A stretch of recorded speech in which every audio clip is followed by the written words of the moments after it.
रोगन ते और सोगन ते जल जोगन ते बहु पांत बचावै सतरे अनेक चलावत काव तो तन एक न लागन पावै राखत है अपनो कर दे कर पाप सबू न पेटन पावै और की बात कह तो सो पेट ही के पट बीच बचावै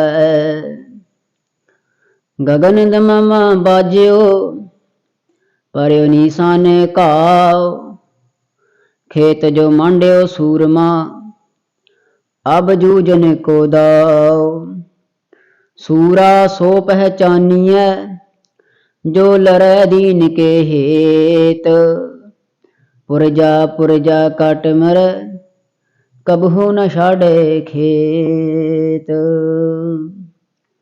दसम कथा भगवत की पाखा करी बनाए अवर बासना नाहे प्रभ धर्म युद्ध के चाय कृपा करहो दीन के दाते मेरा गुण अवगुण न विचार हो कोई माटी का क्या तो पै स्वामी मानस की गात एही हे प्राणनाथ गोविंद है कृपा निदान जगत गुरु हे संसार ताप हरण है करुणा में सब दुख हरो सतनाम श्री वाहिगुरु साहिब जी सरो पाए अंबो करंदा शुद्ध है के मैदानपुर अजगोए चौगा शुद्ध है सरो पाए अंबोह चंदा शुद्ध है के मैदानपुर अजगोए चौगा शुद्ध है परम सन्मान योग गुरु रूप गुरु स्वरूप खालसा साध संगत जी गुरु कलगीधर पातशाह महाराज की पावन पवित्र बाणी श्री दसम बाणी जी की बाणी श्री जफरनामा साहब बाणी की विचार व्याख्या लड़ीवार कथा आरंभ है। गुरु साहब महाराज ने कृपा की है 37 शेरां दी महाराज ने विचार व्याख्या पिछे करवाई है। कलगीधर पातशाह महाराज की यह पावन पवित्र रचना दी अज दी विचार व्याख्या शुरू करन तो पहला साहिबे कमाल दी बुलंद फतेह बुलंद करिए आखना जी वाहिगुरु जी का खालसा वाहिगुरु जी की फतेह। गुरु साहब महाराज ये जिहड़ी जफरनामा साहब चिट्ठी है जिहदा भाव हुंदा जित दी चिट्ठी समय दे बादशाह औरंगजेब नूं लिखदे हन जिसने कि शुरू तो ही गुरु घर दे नाल मत्था लाया पिता गुरु तेग बहादुर साहब महाराज नूं शहीद कीता ते उत्थे भी ढिड ना भरिया ते अगाह चल के भी फौजां भी भेजदा रहा अपने जरनैल सैद खान वर्गे भेजदा रहा महाराज नूं खत्म कर लई। हद इन्नी हो गई भी आनंदपुर साहब नूं घेरा पा छड्डिया 6 महीने। फिर महाराज आंदे इस चिट्ठी दे विच भी असीं तां अकाल पुरख वाहिगुरू दी उस्तत करदे हां होर किसी देवी देवते नूं नहीं मनदे ते पहले 12 शेरां दे विच आप जी ने सरवण कर चुके हो भी गुरु कलगीधर पातशाह ने अकाल पुरख वाहिगुरू जी दी उस्तत करनी कीती है। महाराज कहंदे हन भी रिजक देण वाला रहम करन वाला दयालु अकाल पुरख वाहिगुरू है वो इन्ना बेअंत है कि सारियां गलतियां माफ करके फिर भी मूँह दे विच रोटी दिंदा है ते इन्ना ही नहीं वो पूरी धरती का संचालन करन वाला है ते ओहदे ते उत्तों दी कोई बादशाह कोई चौधरी नहीं है। सारे बादशाह सारे हाकम ओहदे चरनां दी खाक भी नहीं। सो जिहड़े पहले 12 शेर आपां सरवण कीते सन उन्हां दा भाव अर्थ भाव रस इहो निकलदा है को हर समान नहीं राजा कोई राजा कोई बादशाह हरि अकाल पुरख वाहिगुरू दे समर्श नहीं ਤੇ ਫਿਰ ਮਹਾਰਾਜ ਅੱਗੇ ਯਾਦ ਦਿਵਾਉਂਦੇ ਨੇ ਔਰੰਗਜ਼ੇਬ ਨੂੰ ਵੀ ਤੂੰ ਸਹੁੰ ਖਾ ਕੇ ਕਿਵੇਂ ਮੁੱਕਰ ਗਿਆ ਸੀ ਤੇ ਤੇਰੀਆਂ 10 ਲੱਖ ਦੀਆਂ ਫੌਜਾਂ ਚੜ੍ਹ ਆਈਆਂ। ਤੇਰੇ ਜਰਨੈਲ, ਤੇਰੇ ਵਜ਼ੀਰ ਸਾਰੇ ਹੀ ਝੂਠ ਬੋਲਣ ਵਾਲੇ ਹਨ। ਇਸ ਕਰਕੇ ਅਗਾਂਹ ਤੋਂ ਮੈਂ ਤੇਰੀ ਚੁੱਕੀ ਕਸਮ ਦੇ ਉੱਤੇ ਭਰੋਸਾ ਨਹੀਂ ਕਰੂੰਗਾ ਜੋ ਤੂੰ ਖੁਦਾ ਨੂੰ ਹਾਜ਼ਰ ਨਾਜ਼ਰ ਆਖੇ ਚੁੱਕੀ ਸੀ। ਤੇ ਉੱਥੇ ਫਿਰ ਮੁਕਾਬਲਾ ਵੀ ਕੋਈ ਨਹੀਂ ਰਹਿ ਜਾਂਦਾ। ਬੁਜ਼ਦਿਲੀ ਦੀ ਵੀ ਇੰਤਹਾ ਹੋ ਜਾਂਦੀ ਹੈ, ਹੱਦ ਹੋ ਜਾਂਦੀ ਹੈ। ਜਦੋਂ ਕਿ ਗੁਰਸਨੇ ਚਕਾਰੇ ਕੁਨਦ ਚਹਿਲ ਨਰ ਕੇ ਦਹਿ ਲੱਖ ਪਰ ਆਇਦ ਬਰੋ ਬੇਖਬਰ। ਤੇ ਕੱਲੀ ਬਹਾਦਰੀ ਫਿਰ ਮੈਦਾਨੇ ਜੰਗ ਵਿੱਚ ਕੀ ਕਰੇ ਜਦੋਂ ਉਹਨਾਂ ਤੇ 10 ਲੱਖ ਦੀ ਫੌਜ ਚੜ੍ਹ ਆਵੇ। ਸੋ ਇਸ ਤਰ੍ਹਾਂ ਮਹਾਰਾਜ ਔਰੰਗਜ਼ੇਬ ਨੂੰ ਲਿਖਦੇ ਹਨ। ਗੁਰੂ ਕਲਗੀਧਰ ਪਾਤਸ਼ਾਹ ਮਹਾਰਾਜ ਨੇ ਕਦੀ ਵੀ 10 ਪਾਤਸ਼ਾਹੀਆਂ ਨੇ ਕਦੀ ਵੀ ਪਹਿਲ ਨਹੀਂ ਕੀਤੀ।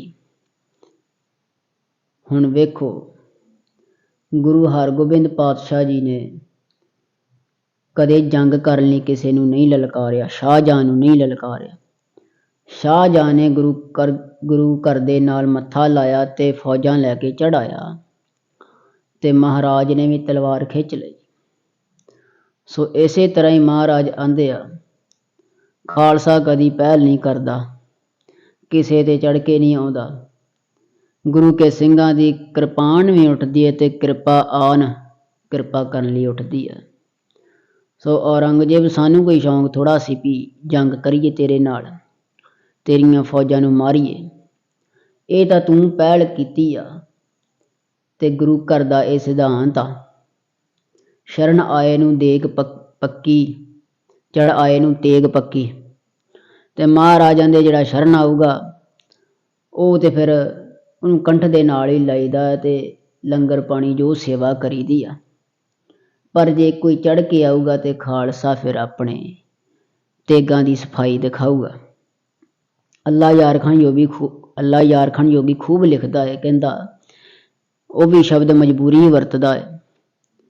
ਮਜਬੂਰ ਹੋ ਗਏ ਤੋ ਜੰਗ ਦਿਖਾਏਂਗੇ, ਫਿਰ ਖਾਲਸਾ ਤੇਗੋਂ ਕੀ ਸਫਾਈ ਦਿਖਾਏਂਗੇ। ਤੇ ਮਹਾਰਾਜ ਕਹਿੰਦੇ ਵੀ ਅਸੀਂ ਵੀ ਮਜਬੂਰ ਹਾਂ, ਬਾਲ ਆਚਾਰਗੀ ਦਰਮਿਆਂ ਆਮਦਮ, ਮਜਬੂਰੀ ਕਰਕੇ ਮੈਂ ਮੈਦਾਨੇ ਜੰਗ ਦੇ ਵਿੱਚ ਆਇਆ।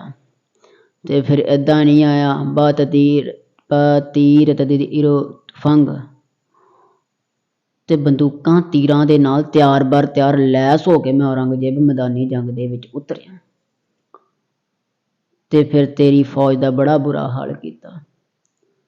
ਫਿਰ ਮਜਬੂਰੀ ਕਰਕੇ ਸਾਨੂੰ ਟਾਕਰਾ ਕਰਨਾ ਪਿਆ। ਸ਼ੌਂਕ ਨਹੀਂ ਹੈ ਸਾਨੂੰ, ਕਿਸੇ ਗੱਲ ਦਾ ਲਾਲਚ ਨਹੀਂ ਹੈ, ਜ਼ਰ ਜ਼ੋਰ ਜ਼ਮੀਨ ਦਾ, ਦੁਨਿਆਵੀ ਬਾਦਸ਼ਾਹ ਵਰਗੇ ਨਹੀਂ ਹੈ ਅਸੀਂ ਵੀ ਲੋਕਾਂ ਦੀਆਂ ਜ਼ਮੀਨਾਂ ਹਥਿਆਉਣ ਲਈ ਤਲਵਾਰ ਚੁੱਕੀ ਫਰੀਏ।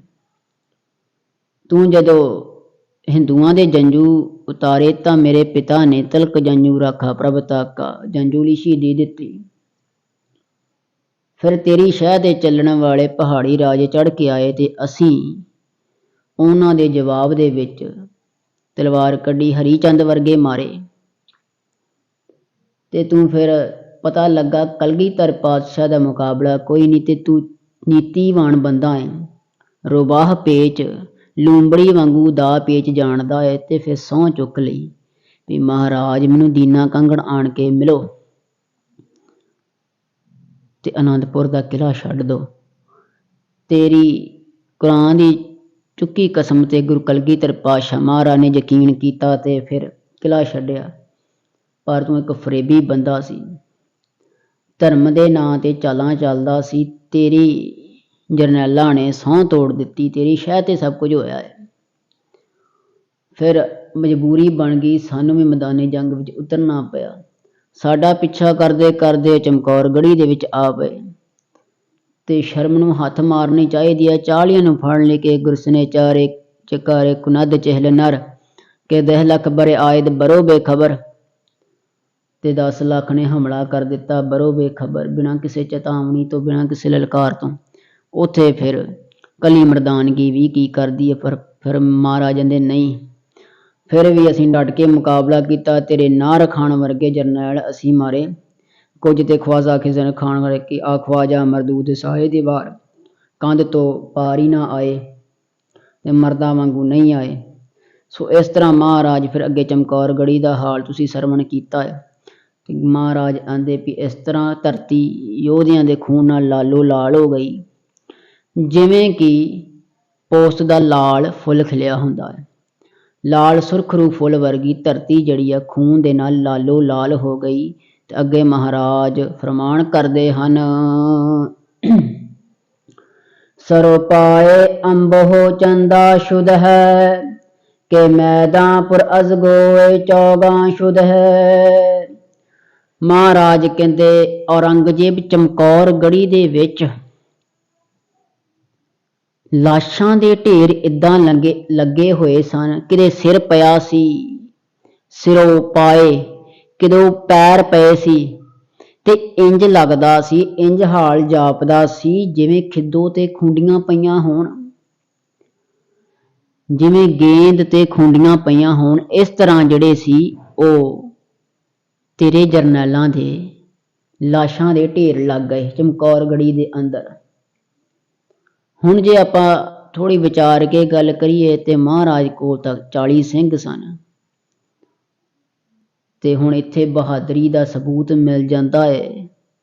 ਇੱਥੇ ਇਸ ਗੱਲ ਦਾ ਪ੍ਰਮਾਣ ਮਿਲ ਜਾਂਦਾ ਕਿ 1.25 ਲੱਖ ਸੇ ਏਕ ਲੜਾਊਂ, ਤਬੈ ਗੋਬਿੰਦ ਸਿੰਘ ਨਾਮ ਕਹਾਊਂ। ਗੁਰੂ ਕਲਗੀਧਰ ਪਾਤਸ਼ਾਹ ਮਹਾਰਾਜ ਕੇਵਲ ਬਚਨੀ ਨਹੀਂ ਕਰਦੇ, ਮਹਾਰਾਜ ਨੇ ਜੇ ਕਿਹਾ 1.25 ਲੱਖ ਸੇ ਏਕ ਲੜਾਊਂ ਤੇ ਚਮਕੌਰ ਦੀ ਗੜ੍ਹੀ ਦੇ ਵਿੱਚ ਲੜਾ ਦਿੱਤਾ, ਕਿਉਂਕਿ ਮਹਾਰਾਜ ਕੋਲ ਤਾਂ 40 ਸਨ। ਤੇ ਫਿਰ ਖਿੱਦੋ ਖੁੰਡੀਆਂ ਵਰਗੇ ਲਾਸ਼ਾਂ ਦੇ ਢੇਰ ਕਿਹਨਾਂ ਦੇ ਲੱਗੇ? ਸਿੱਧੀ ਜੀ ਗੱਲ ਆ, ਮੁਗਲਾਂ ਦੇ ਲੱਗੇ ਹੋਣਗੇ। ਤੇ ਮਹਾਰਾਜ ਇੱਥੇ ਫਿਰ ਕਹਿੰਦੇ ਜਦੋਂ ਲੜਾਈ ਹੋਈ ਨਾ ਘਮਸਾਣ ਦੀ, ਚਮਕੌਰ ਦੇ ਯੁੱਧ ਦੀ, ਤੇ ਔਰੰਗਜ਼ੇਬ ਕਿਤੇ ਤੇਰੇ ਜਰਨੈਲ ਭੱਜ ਜਾਂਦਾ ਸੀ, ਕਿਤੇ ਕੋਈ ਬਹਾਦਰੀ ਨਾਲ ਵੀ ਆਇਆ ਤੇ ਅਸੀਂ ਨਾਰ ਖਾਨ ਵਰਗੇ ਮਾਰੇ ਤੀਰ ਦੇ ਨਾਲ, ਤੇ ਸਾਡੇ ਸਿੰਘ ਵੀ ਸ਼ਹੀਦ ਹੋਏ। ਤੇ ਫਿਰ ਜਦੋਂ ਸ਼ਾਮ ਨੂੰ ਵੇਖਿਆ ਤੇ ਯੋਧਿਆਂ ਦੀ ਖੂਨ ਦੇ ਨਾਲ ਧਰਤੀ ਪੋਸਤ ਦੇ ਫੁੱਲ ਵਾਂਗੂ ਲਾਲੋ ਲਾਲ ਹੋ ਗਈ, ਤੇ ਇੰਜ ਜਾਪਦਾ ਸੀ ਜਿਵੇਂ ਚਮਕੌਰ ਦੇ ਮੈਦਾਨ ਦੇ ਵਿੱਚ ਖਿੱਦੋ ਖੁੰਡੀਆਂ ਪਈਆਂ ਹੋਣ, ਐਵੇਂ ਸਿਰ ਤੇ ਪੈਰ ਪਏ ਸੀ। ਖਿੱਦੋ ਖੁੰਡੀਆਂ ਆਮ ਅੱਜ ਕੱਲ੍ਹ ਤੁਸੀਂ ਕਹਿ ਲਓ ਹਾਕੀ, ਖਿੱਦੋ ਖੁੰਡੀਆਂ, ਖਿੱਦੋ ਗੇਂਦ ਧਾਗਿਆਂ ਦੇ ਨਾਲ ਬਣਾਈ ਹੁੰਦੀ ਆ। ਸਿਰ ਜਿਹੜੇ ਸੀ ਉਹ ਖਿੱਦੋ ਵਰਗੇ ਲੱਗਦੇ ਸੀ, ਤੇ ਕਿਸੇ ਦੀ ਲੱਤ ਵੱਢੀ ਪਈ ਸੀ, ਕਿਸੇ ਦੀ ਬਾਂਹ ਵੱਢੀ ਪਈ ਸੀ, ਤੇ ਉਹ ਖੁੰਡੀਆਂ ਲੱਗਦੀਆਂ ਸਨ। ਇਸ ਤਰ੍ਹਾਂ ਜਿਹੜਾ ਮੈਦਾਨ ਸੀ ਉਹ ਲਾਸ਼ਾਂ ਦੇ ਨਾਲ ਸਜ ਗਿਆ। ਤਰੰਕਾਰ ਤੀਰੋ ਤਰੰਕੇ ਕਮਾ, ਬਰਆਮਦ ਯਕੇ ਹਾਏ ਹੂ ਅਜ਼ ਜਹਾਂ। ਵਾਹਿਗੁਰੂ। ਤੇ ਮਹਾਰਾਜ ਕਹਿੰਦੇ ਵੀ ਜਿਹੜੇ ਤਰੰਕਾਰ ਤੀਰੋ ਤਰੰਕੇ ਕਮਾ, ਤੀਰਾਂ ਦੀ ਤਰੰਕਾਰ ਵਰਗੀ ਆਵਾਜ਼, ਟੁਣਕਾਰ, ਜਦੋਂ ਮਹਾਰਾਜ ਆਂਦੇ ਤੀਰ ਚੱਲਦਾ ਨਹੀਂ, ਉਹਦੀ ਚੱਲਣ ਦੀ ਜਿਹੜੀ ਆਵਾਜ਼ ਆ ਸਰ ਕਰਦੀ। ਤੇ ਤਰੰਕੇ ਕਮਾਨ, ਤੇ ਜਿਹੜੇ ਕਮਾਨ ਦੇ ਨਾਲ ਤੀਰ ਮਾਰਿਆ ਹੁੰਦਾ ਉਹਦੀ ਆਵਾਜ਼ ਤਰੰਕਾਰ ਵਰਗੀ, ਟੁਣਕਾਰ। ਐਸੀ ਆਵਾਜ਼ ਜਿਹੜੀ ਆ ਆਕਾਸ਼ ਦੇ ਵਿੱਚ ਚਮਕੌਰ ਗੜ੍ਹੀ ਦੇ ਵਿੱਚ ਗੂੰਜਣ ਲੱਗੀ, ਮੈਦਾਨੇ ਜੰਗ ਦੇ ਵਿੱਚ ਉਹ ਗੂੰਜਣ ਲੱਗੀ। ਕਹਿੰਦੇ ਜਦੋਂ ਅਸੀਂ ਤੀਰ ਮਾਰਦੇ ਸਨ, ਤੀਰ ਚਲਾਉਂਦੇ ਸਨ ਚਮਕੌਰ ਗੜ੍ਹੀ ਦੇ ਉੱਪਰੋਂ, ਤੇ ਉਹਨਾਂ ਦੀ ਆਵਾਜ਼ ਇਸ ਤਰ੍ਹਾਂ ਗੂੰਜਣ ਲੱਗੀ ਕਿ ਬਰਆਮਦ ਯਕੇ ਹਾਏ ਹੂ ਅਜ਼ ਜਾਂ। ਤਾਂ ਫਿਰ ਸਾਰਾ ਜਹਾਨ ਸ਼ੋਰ ਸ਼ਰਾਬੇ ਦੇ ਨਾਲ ਮੱਚ ਗਿਆ, ਹਰ ਕਿਤੇ ਰੌਲਾ ਪੈ ਗਿਆ। ਜਦੋਂ ਕਲਗੀਧਰ ਪਾਤਸ਼ਾਹ ਮਹਾਰਾਜ ਕਹਿੰਦੇ ਅਸੀਂ ਤੀਰ ਕਮਾਨ ਚਲਾਉਂਦੇ ਸਨ, ਤਾਂ ਉਸ ਦੀ ਆਵਾਜ਼ ਟੁਣਕਾਰ ਦੇ ਨਾਲ ਚਮਕੌਰ ਗੜ੍ਹੀ ਦੇ ਵਿੱਚ ਸਾਰੇ ਜਹਾਨ ਦੇ ਵਿੱਚ ਸ਼ੋਰ ਸ਼ਰਾਬਾ ਮਚ ਗਿਆ। ਇੱਥੇ ਅੱਲਾ ਯਾਰ ਖਾਂ ਯੋਗੀ ਬੜਾ ਸੁੰਦਰ ਲਿਖਦਾ ਹੈ, ਕਹਿੰਦੇ ਬਚ ਬਚ ਕੇ ਲੜਨਾ ਕਲਗੀ ਵਾਲੋਂ ਕੇ ਪਿਸਰ ਸੇ, ये नीमचा लाए हैं गुरु गोबिंद की कमर से। ਕਹਿੰਦੇ ਇਹ ਕਲਗੀਧਰ ਦੇ ਪੁੱਤਰਾਂ ਕੋਲੋਂ, ਸਿੰਘਾਂ ਕੋਲੋਂ ਬਚ ਕੇ ਲੜਿਓ, ਇਹ ਕਲਗੀਧਰ ਦੇ ਕਮਰ ਕੱਸੇ ਦੇ ਵਿੱਚੋਂ ਛੋਟਾ ਖੰਡਾ ਲੈ ਕੇ ਆਏ ਨੇ। ਕਹਿੰਦੇ ਇਵੇਂ ਆਵਾਜ਼ ਦੇ ਨਾਲ ਹੀ ਸਾਰੀ ਜਗ੍ਹਾ, ਸਾਰੀ ਤੇਰੀ ਫੌਜ ਦੇ ਵਿੱਚ ਹਾ ਹੂਕਾਰ ਮਚ ਗਈ ਵੀ ਸਿੱਖਾਂ ਦਾ ਗੁਰੂ ਤੇਗ ਦਾ ਕਿੰਨਾ ਧਣੀ ਆ। ਸੋ ਮਹਾਰਾਜ ਇੱਥੇ ਇਹ ਵੀ ਚਮਕੌਰ ਗੜ੍ਹੀ ਦਾ ਹਾਲ ਜਿਹੜਾ ਬਿਆਨ ਕਰਦੇ ਹਨ। ਅੱਗੇ ਕਲਗੀਧਰ ਪਾਤਸ਼ਾਹ ਕਿਰਪਾ ਕਰਦੇ ਹਨ। दिगर शोरश कैबर कीने कोश जे मर्दान मर्दा बरू रफ्त होश। वाहिगुरु महाराज कहते दिगर शोरशे आखिरकार ਨੂੰ शोर शराबा कैबर है किन्हे कोश फिर तीरां ਦੇ ਮਾਰੂ ਰੋਲੇ ਨੇ ਬਹਾਦਰ ਸੂਰਮਿਆਂ ਦੇ ਜਿਹੜੇ ਸੀ ਉਹ ਹੋਸ਼ ਗਵਾ ਦਿੱਤੇ। ਜੇ ਮਰਦਾਨ ਹੈ ਮਰਦਾਂ ਬਰੂ ਰਫਤ ਹੋਸ਼ ਰਫਤ ਚਲੇ ਗਏ ਹੋਸ਼ ਚਲੇ ਗਏ। ਜਿਹੜੇ ਥੋੜੇ ਬਹੁਤੇ ਹੋਸ਼ ਸੰਭਾਲੀ ਬੈਠੇ ਸਨ ਥੋੜਾ ਬਹੁਤਾ ਕਿਤੇ ਬਲ ਸੰਭਾਲੀ ਬੈਠੇ ਸਨ ਵੀ ਮੁਕਾਬਲਾ ਕਰਾਂਗੇ। ਕਹਿੰਦੇ ਜਦੋਂ ਅਸੀਂ ਤਰੰਗ ਕਰ ਤੀਰੋ ਤਰੰਗ ਕਮਾਂ ਜਦੋਂ ਸਾਡੇ ਤੀਰਾਂ ਦੀ ਆਵਾਜ਼ ਹੀ ਸੁਣੀ ਤੇ ਮਹਾਰਾਜ ਦੇ ਹਾਹਾਕਾਰ ਮਚਿਆ ਤੇ ਜਿਹੜੇ ਬਹਾਦਰ ਯੋਧੇ ਸੂਰਮੇ ਪਠਾਨ ਸਨ ਅਫਗਾਨ ਸਨ ਉਹਨਾਂ ਦੇ ਹੋਸ਼ ਉੱਡ ਗਏ ਡਰ ਗਏ ਭੈ ਦੇ ਵਿੱਚ ਆ ਗਏ। ਮਹਾਰਾਜ ਕਹਿੰਦੇ ਐਸਾ ਹਾਲ ਚਮਕੌਰ ਗੜੀ ਦੇ ਵਿੱਚ ਹੋਇਆ। ਗੁਰੂ ਕਲਗੀਧਰ ਪਾਤਸ਼ਾਹ ਮਹਾਰਾਜ ਦਾ ਜਿਹੜਾ ਤੀਰ ਸੀ ਨਾ ਉਹ 10,000 ਦੇ ਵਿੱਚੋਂ ਦੀ ਲੰਘਦਾ ਸੀ ਚਮਕੌਰ ਗੜੀ ਦੇ ਅੰਦਰ ਤੇ ਮਹਾਰਾਜ ਕੰਨ ਤੱਕ ਚੜ ਕੇ ਤੀਰ ਮਾਰਦੇ ਤੇ 10,000 ਸੈਨਿਕਾਂ ਨੂੰ ਮਾਰ ਕੇ ਫਿਰ ਉਹ ਤੀਰ ਲੰਘ ਜਾਇਆ ਕਰਦਾ ਸੀ। ਗੁਰੂ ਕਲਗੀਧਰ ਪਾਤਸ਼ਾਹ ਦਾ ਇੱਕ ਤੀਰ 10,000 ਨੂੰ ਮਾਰਦਾ ਸੀ। ਹੁਣ ਕਈ ਇਸ ਗੱਲ ਨੂੰ ਕਹਿੰਦੇ ਵੀ ਮਨ ਘੜਤਿਆ ਸਿੱਖ ਸ਼ਰਧਾ ਦੇ ਵਿੱਚ ਬੋਲੀ ਜਾ ਸਕਦੀ ਇਹਦਾ ਹੋ ਨਹੀਂ ਸਕਦਾ। ਹੁਣ ਜਿਨ੍ਹਾਂ ਨੂੰ ਤੇ ਨਹੀਂ ਸਮਝ ਗੁਰੂ ਕਲਗੀਧਰ ਪਾਤਸ਼ਾਹ ਮਹਾਰਾਜ ਕੋਈ ਆਮ ਹੋਰਾਂ ਵਰਗੇ ਨਹੀਂ ਸਨ ਆਮ ਕੋਈ ਸੂਰਮਿਆਂ ਵਰਗੇ ਨਹੀਂ ਸਨ ਸੂਰਮੇ ਉਹ ਤੇ ਅਕਾਲ ਪੁਰਖ ਵਾਹਿਗੁਰੂ ਦਾ ਹੀ ਰੂਪ ਸਨ। ਦੁਆ ਤੇ ਏਕ ਰੂਪ ਹੋ ਗਏ ਦੋ ਤੋਂ ਇੱਕ ਰੂਪ ਹੋ ਗਏ। ਗੁਰ ਪਰਮੇਸ਼ਰ ਇੱਕ ਹੋ ਜਾਣ ਗੁਰੂ ਤੇ ਪਰਮੇਸ਼ਰ ਨੂੰ ਇੱਕ ਕਰਕੇ ਜਾਣ ਤੇ ਪਰਮੇਸ਼ਰ ਕੀ ਕੁਝ ਨਹੀਂ ਕਰ ਸਕਦਾ। ਤੇ ਮਹਾਰਾਜ ਦਾ ਜਿਹੜਾ ਤੀਰ ਸੀ ਉਹ 10,000 ਦੀ ਫੌਜ ਨੂੰ ਚੀਰ ਕੇ ਲੰਘ ਜਾਇਆ ਕਰਦਾ ਸੀ ਤੇ ਇੰਨੇ ਬੜੀ ਸਨ ਗੁਰੂ ਗੋਬਿੰਦ ਸਿੰਘ ਜੀ ਮਹਾਰਾਜ 9 ਟੰਕੀ ਦਾ ਕਮਾਨ ਸੀ ਮਹਾਰਾਜ ਕੋਲ। ਇੱਕ ਟੰਕ ਦੇ ਵਿੱਚ ਹੁੰਦਾ ਇਹ ਭਾਰ ਤੋਲਣ ਦਾ ਇੱਕ ਨੁਕਸਾ 9 ਟੰਕੀ ਟੰਕ ਇੱਕ ਟੰਕ ਦੇ ਵਿੱਚ ਹੁੰਦਾ ਆ 25 ਕਿਲੋ ਤੇ 9 ਟੰਕੀ ਬਣਦੇ ਨੇ 225 ਕਿਲੋ ਤੇ 225 ਕਿਲੋ ਦੇ ਕਮਾਨ ਦੇ ਵਿੱਚੋਂ ਜਦੋਂ ਤੀਰ ਚੱਲਦਾ ਹੋਵੇ ਤੇ ਕਿਉਂ ਨਾ 10,000 ਦੇ ਵਿੱਚੋਂ ਲੰਘੇ। ਮਹਾਰਾਜ ਕਿੰਨੇ ਬਲੀ ਹੋਣਗੇ ਕਿਉਂਕਿ 225 ਕਿਲੋ ਦਾ ਕਮਾਨ ਚੁੱਕ ਕੇ ਚਲਾਉਣਾ ਕੋਈ ਖਾਲਾ ਜੀ ਦਾ ਵਾੜਾ ਨਹੀਂ। ਇੱਥੋਂ ਅੰਦਾਜ਼ਾ ਹੀ ਲਾਇਆ ਜਾ ਸਕਦਾ ਮਹਾਰਾਜ ਦਾ ਜਿਹੜਾ ਬਲ ਸੀ ਕਿੰਨਾ ਸੀ। ਬਾਕੀ ਗੁਰੂ ਤਾਂ ਸਮਰੱਥ ਹੈ ਉਹ ਤਾਂ ਪਹਾੜਾਂ ਨੂੰ ਹਿਲਾ ਸਕਦਾ ਹੈ ਤੇ ਮਹਾਰਾਜ ਦੇ ਇਹ ਤੀਰ ਜਿਹੜੇ ਸਨ 10,000 ਦੇ ਵਿੱਚੋਂ ਦੀ ਲੰਘੇ ਸਨ ਤੇ ਮਹਾਰਾਜ ਕਹਿੰਦੇ ਉਦੋਂ ਫਿਰ ਤੀਰਾਂ ਦੀ ਹਜੇ ਆਵਾਜ਼ ਹੀ ਸੁਣੀ ਸਨ ਤੇਰੇ ਜਰਨੈਲਾਂ ਨੇ ਤੇਰੇ ਬਹਾਦਰ ਸੂਰਮਿਆਂ ਨੇ ਤੇ ਤੀਰਾਂ ਦੀ ਆਵਾਜ਼ ਸੁਣ ਕੇ ਰਫਤ ਹੋਸ਼ ਗਏ ਹੋਸ਼ ਉੱਡ ਗਏ ਬਹਾਦਰੀ ਉਹਨਾਂ ਦੀ ਉੱਡ ਗਈ। ਹਜੇ ਤਾਂ ਮਹਾਰਾਜ ਕਹਿੰਦੇ ਤੀਰਾਂ ਦੀ ਆਵਾਜ਼ ਹੀ ਸੁਣੀ ਤੇ ਜਿਹਨੇ ਨਾਹਰ ਖਾਂ ਵਾਹਿਗੁਰੂ ਨਾਹਰ ਖਾਨ ਵਰਗਿਆਂ ਨੇ ਤੀਰ ਖਾਧੇ ਸਨ ਉਹਨਾਂ ਨੂੰ ਪੁੱਛ ਕੇ ਵੇਖ ਲੈਂਦੇ ਤੇ ਇਸ ਤਰ੍ਹਾਂ ਜਿਹੜੇ ਸਨ ਚਮਕੌਰ ਗੜੀ ਦੀ ਗੂੰਜਾਂ ਦੇ ਵਿੱਚ ਆਕਾਸ਼ ਦੇ ਵਿੱਚ ਤੀਰਾਂ ਤੁਫੰਗਾਂ ਦੀ ਗੂੰਜ ਮਹਾਰਾਜ ਕਹਿੰਦੇ ਸਾਰੇ ਜਗ੍ਹਾ ਹੋਣ ਲੱਗੀ ਤੇ ਜਦੋਂ ਆਵਾਜ਼ ਸੁਣਦੇ ਸਨ ਤੇਰੇ ਬਹਾਦਰ ਜਰਨੈਲ ਆਪਣੇ ਆਪ ਨੂੰ ਵੱਡੇ ਵੱਡੇ ਪਠਾਨ ਖਵਾਉਣ ਵਾਲੇ ਤੇ ਮਹਾਰਾਜ ਕਹਿੰਦੇ ਰਫਤ ਹੋਸ਼ ਤੇ ਉਹਨਾਂ ਦੇ ਹੋਸ਼ ਹੀ ਗਏ। ਅੱਗੇ ਮਹਾਰਾਜ ਆਖਦੇ ਹਨ ਹਮ ਆਖਰ ਚ ਮਰਦੀ ਕੋ ਨੰਦ ਕਾਰਜ਼ਾਰ ਬਾਰ ਚਹਿਲ ਤਨ ਆਏ ਦਸ਼ ਬੇਸ਼ੁਮਾਰ। ਵਾਹਿਗੁਰੂ ਮਹਾਰਾਜ ਕਹਿੰਦੇ ਹਮ ਆਖਰ ਚ ਮਰਦੀ ਕੁਨੰਦ ਕਾਰਜ਼ਾਰ ਕਿ ਅਸੀਂ ਇਹ ਆਖਦੇ ਹਾਂ 10 ਔਰੰਗਜ਼ੇਬ ਸਾਨੂੰ ਜਵਾਬ ਤਾਂ ਦੇ। ਆਖਰ ਨੂੰ ਮਰਦਾਨਗੀ ਬਹਾਦਰੀ ਕੁਨੰਦ ਕਾਰਜ਼ਾਰ ਕੀ ਕਰ ਸਕਦੀ ਆ ਇਕੱਲੀ ਬਹਾਦਰੀ ਵੀ ਕੀ ਕਰ ਸਕਦੀ ਆ ਜਦੋਂ ਕਿ ਬਰ ਚਹਿਲ ਤਨ ਆਏ ਦਸ਼ ਬੇਸ਼ੁਮਾਰ ਚਹਿਲ 40 ਦੇ ਉੱਤੇ, ਤਨ ਸਰੀਰ 40 ਸਰੀਰਾਂ ਦੇ ਉੱਤੇ, ਆਇਦ ਬੇਸ਼ੁਮਾਰ, ਬੇਸ਼ੁਮਾਰ ਜਿਨ੍ਹਾਂ ਦੀ ਗਿਣਤੀ ਕੋਈ ਨਹੀਂ, ਅਸੰਖ ਬੇਸ਼ੁਮਾਰ ਫੌਜਾਂ ਆ ਜਾਣ, ਅਣਗਿਣਤ ਫੌਜਾਂ ਆ ਜਾਣ। ਤੇ ਫਿਰ ਉੱਥੇ ਔਰੰਗਜ਼ੇਬ ਤੂੰ ਦੱਸ ਇਹ ਬਹਾਦਰੀ ਵੀ ਕੀ ਕਰ ਸਕਦੀ ਹੈ, ਤੈਨੂੰ ਸ਼ਰਮ ਨਾ ਆਈ? 40 ਸਿੰਘਾਂ ਨੂੰ ਫੜਨ ਲਈ 10 ਲੱਖ ਦਾ ਘੇਰਾ, ਸ਼ਰਮ ਚਾਹੀਦੀ ਆ। ਇੱਥੇ ਕੋਈ ਮੁਕਾਬਲਾ ਨਹੀਂ ਰਹਿ ਜਾਂਦਾ ਬਰਾਬਰ ਦਾ। ਮਰਦ ਉਹੀ ਹੁੰਦਾ ਆ, ਯੋਧਾ ਤੇ ਉਹ ਹੁੰਦਾ ਜਿਹੜਾ ਇਕੱਲੇ ਨਾਲ ਇਕੱਲਾ ਲੜੇ। ਤੂੰ ਯੋਧਾ ਨਹੀਂ ਔਰੰਗਜ਼ੇਬ, ਤੇਰੇ ਜਰਨੈਲ ਯੋਧੇ ਨਹੀਂ। ਇਹ ਬੜੀ ਲਾਹਨਤ ਵਾਲੀ ਗੱਲ ਆ ਕਿਸੇ ਲਈ ਵੀ 40 ਸਿੰਘਾਂ ਨੂੰ ਫੜਨ ਦੇ ਲਈ, ਮਾਰਨ ਦੇ ਲਈ ਬੇਸ਼ੁਮਾਰ 10 ਲੱਖ ਦੀ ਫੌਜ ਭੇਜ ਦੇਣੀ। ਤੇ ਮਹਾਰਾਜਾ ਦੇ ਤੂੰ ਜਵਾਬ ਦੇ। ਹੁਣ ਇੱਥੇ ਬਹਾਦਰੀ ਇਕੱਲੀ ਵੀ ਕੀ ਕਰ ਸਕਦੀ ਸੀ? ਆਖਰ ਨੂੰ ਸਾਡੇ ਸਿੰਘ ਵੀ ਜਿਹੜੇ ਉਹ ਸ਼ਹੀਦ ਹੋ ਗਏ।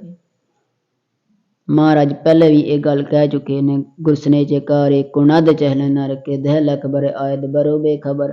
40 ਭੁੱਖੇ ਸ਼ੇਰ ਕੀ ਕਰਦੇ ਮੇਰੇ, ਜਦੋਂ ਉਹਨਾਂ ਦੇ 10 ਲੱਖ ਦੀ ਫੌਜ ਜਿਹੜੀ ਸੀ ਆ ਟੁੱਟ ਕੇ ਪੈ ਗਈ।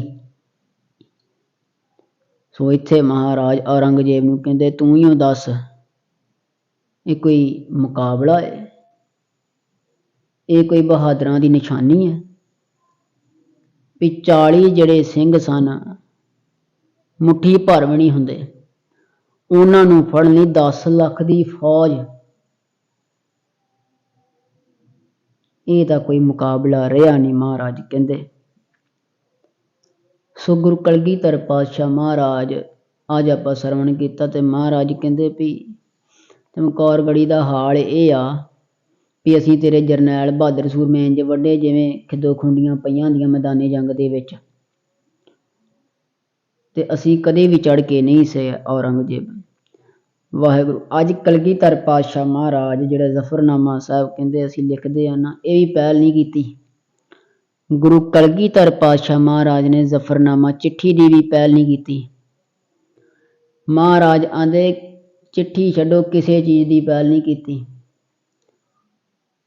ਤੂੰ ਸਾਡੇ ਤੇ ਚੜ੍ਹ ਕੇ ਆਇਆ, ਪਹਾੜੀ ਰਾਜੇ ਚੜ੍ਹ ਕੇ ਆਏ ਤੇ ਅਸੀਂ ਜਵਾਬ ਹੀ ਦਿੱਤਾ ਸ਼ਮਸ਼ੀਰ ਨਾਲ। ਜਦੋਂ ਕੋਈ ਚੜ੍ਹ ਕੇ ਆਉਂਦਾ ਤੇ ਫਿਰ ਮਹਾਰਾਜ ਆਂਦੇ ਅਸੀਂ ਜਵਾਬ ਜ਼ਰੂਰ ਦਿੰਦੇ ਹਾਂ, ਆਤਮ ਰੱਖਿਆ ਲਈ, ਧਰਮ ਦੀ ਰੱਖਿਆ ਲਈ, ਗਊ ਗਰੀਬ ਦੀ ਰੱਖਿਆ ਲਈ। ਹੁਣ ਖਾਲਸੇ ਦੇ ਵਿੱਚ ਇਹ ਮਸ਼ਹੂਰ ਆ, ਸ਼ਰਨ ਆਏ ਨੂੰ ਦੇਗ ਪੱਕੀ, ਚੜ੍ਹ ਆਏ ਨੂੰ ਤੇਗ ਪੱਕੀ। ਜਿਹੜਾ ਸ਼ਰਨ ਦੇ ਵਿੱਚ ਆਉਂਦਾ ਆ ਉਹਦੀ ਤਾਂ ਸੇਵਾ ਆ, ਜੀ ਆਇਆਂ ਨੂੰ ਆ, ਤੇ ਜਿਹੜਾ ਚੜ੍ਹ ਕੇ ਆਉਂਦਾ ਤੇ ਫਿਰ ਅੱਗੋਂ ਖਾਲਸਾ ਤੇਗ ਦਿਖਾਏਗਾ ਹੀ ਦਿਖਾਏਗਾ। ਤੇ ਮਹਾਰਾਜ ਆਂਦੇ ਜ਼ਫਰਨਾਮਾ ਸਾਹਿਬ ਦੀ ਜਿਹੜੀ ਪਹਿਲ ਵੀ ਅਸੀਂ ਨਹੀਂ ਕੀਤੀ ਚਿੱਠੀ ਦੀ ਲਿਖ ਕੇ। ਜਦੋਂ ਮਹਾਰਾਜ ਦੀਨਾ ਕਾਂਗੜ ਸਨ ਤੇ ਔਰੰਗਜ਼ੇਬ ਨੇ ਪਹਿਲਾਂ ਇੱਕ ਚਿੱਠੀ ਭੇਜੀ ਸੀ ਮਹਾਰਾਜ ਨੂੰ ਵੀ ਤੁਸੀਂ ਆਓ ਸਾਡੇ ਕੋਲ, ਆਣ ਕੇ ਬੈਠੋ ਤੇ ਆਪਾਂ ਵਿਚਾਰ ਚਰਚਾ ਕਰਦੇ ਹਾਂ, ਕਿਉਂਕਿ ਤੁਹਾਡਾ ਤੇ ਸਾਡੇ ਕੁਝ ਗੱਲਾਂ ਖਿਆਲ ਮਿਲਦੇ ਹਨ। ਜਿਵੇਂ ਕਿ ਤੁਸੀਂ ਵੀ ਇੱਕ ਅਕਾਲ ਪੁਰਖ ਵਾਹਿਗੁਰੂ ਨੂੰ ਮੰਨਦੇ ਹੋ, ਅਸੀਂ ਵੀ ਅੱਲਾ ਨੂੰ ਇੱਕ ਨੂੰ ਮੰਨਦੇ ਹਾਂ। ਤੁਸੀਂ ਬੁੱਤ ਪ੍ਰਸਤ ਨਹੀਂ ਹੋ, ਅਸੀਂ ਵੀ ਬੁੱਤ ਪ੍ਰਸਤ ਨਹੀਂ ਹਾਂ। ਕੁਝ ਖਿਆਲ ਸਾਡੇ ਇਸਲਾਮ ਦੇ ਤੇ ਸਿੱਖ ਜਗਤ ਦੇ ਮਿਲਦੇ ਨੇ। ਤੇ ਨਾਲ ਇਹ ਧਮਕੀ ਵੀ ਦਿੱਤੀ ਔਰੰਗਜ਼ੇਬ ਨੇ ਲਿਖ ਕੇ ਵੀ ਜੇ ਨਹੀਂ ਆਓਗੇ ਤੇ ਮੈਂ ਫੌਜਾਂ ਭੇਜ ਕੇ ਤੁਹਾਨੂੰ ਫੜੂੰਗਾ। ਫਿਰ ਕਲਗੀਧਰ ਪਾਤਸ਼ਾਹ ਨੇ ਕਲਮ ਚੁੱਕੀ ਤੇ ਜਵਾਬ ਦੇ ਵਿੱਚ ਜ਼ਫਰਨਾਮਾ ਸਾਹਿਬ ਜੀ ਦੀ ਚਿੱਠੀ ਲਿਖਣਾ ਕੀਤੀ। ਗੁਰੂ ਕਲਗੀਧਰ ਪਾਤਸ਼ਾਹ ਤਾਂ ਇੰਨਾ ਠੰਡਾ ਏ, ਚਿੱਠੀ ਦੀ ਵੀ ਪਹਿਲ ਨਹੀਂ ਜੇ ਕਰਦਾ। ਔਰੰਗਜ਼ੇਬ ਵਰਗੇ ਚਿੱਠੀਆਂ ਲਿਖਦੇ ਨੇ, ਜਵਾਬ ਦੇ ਵਿੱਚ ਫਿਰ ਮਹਾਰਾਜ ਕਲਮ ਰੂਪੀ ਐਸੀ ਤੇਗ ਵਾਹੁੰਦਾ ਏ। 95 ਸਾਲ ਦੀ ਉਮਰ ਸੀ ਔਰੰਗਜ਼ੇਬ ਦੀ ਤੇ 49 ਸਾਲ ਰਾਜ ਕੀਤਾ ਮੁਗਲਿਆ ਤਖਤ ਤੇ ਕੋਈ ਵੀ ਤੇਗ ਉਹਨੂੰ ਮਾਰ ਨਹੀਂ ਸਕਦੀ, ਵਾਹਿਗੁਰੂ ਮਾਰ ਨਹੀਂ ਸਕੀ। ਤੇ ਮਹਾਰਾਜ ਦੇ ਕਲਮ ਦੇ ਵਿੱਚ ਹੀ ਐਸਾ ਕ੍ਰਿਸ਼ਮਾ ਹੈ, ਐਸੀ ਤੇਗ ਲੁਕੀ ਹੈ ਤੇ ਮੰਜੇ ਤੇ ਪੈ ਗਿਆ ਪੜ੍ਹ ਕੇ। ਸੋ ਅੱਜ ਤੱਕ ਦੀ ਵਿਚਾਰ ਵਿਆਖਿਆ ਮਹਾਰਾਜ ਨੇ ਕਰਵਾਉਣਾ ਕੀਤੀ ਹੈ। ਸੋ ਇੱਥੋਂ ਤੱਕ ਜਿਹੜੇ 41 ਨੰਬਰ ਸ਼ੇਰ ਤੱਕ ਗੁਰੂ ਕਲਗੀਧਰ ਪਾਤਸ਼ਾਹ ਮਹਾਰਾਜ ਹਨ, ਉਹ ਚਮਕੌਰਗੜੀ ਦੇ ਵਿੱਚ ਜੋ ਜੋ ਹੋਇਆ ਉਹ ਹਾਲ ਬਿਆਨ ਕਰਦੇ ਹਨ।